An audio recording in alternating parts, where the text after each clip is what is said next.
ஒரு சின்ன பையன் வந்தான். அவனை பார்த்து ஒரு கேள்வி கேட்டோம். ஏன்ப்பா உங்கள் வீட்டில் அம்மா புத்திசாலியா அப்பா புத்திசாலியா அப்படின்னு. அவன் அலட்சியமாக நம்மளை பார்த்து சிரிக்கிறான்.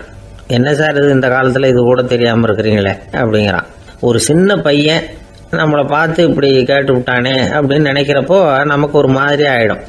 அதுக்கப்புறம்தான் இந்த தாத்தா பாட்டியெல்லாம் சொல்கிற ஒரு கதை ஞாபகத்துக்கு வந்தது. அது என்ன கதை தெரியுமா? ஒரு ஊரில் ஒரு அம்மாவும் பிள்ளையும் இருந்தாங்களாம்.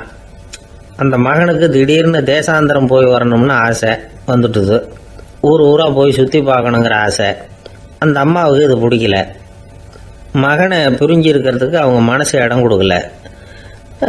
வேணாப்பான்னு சொல்லி பார்த்தாங்க, அவன் கேட்கல. திடீர்னு புறப்படவும் செஞ்சுட்டான். சரி, இனிமேல் அவனை தடுக்க முடியாதுன்னு முடிவு பண்ணிக்கிட்டாங்க அந்த அம்மா. இருந்தாலும் புத்திசாலித்தனமாக ஒரு யோசனை பண்ணாங்க.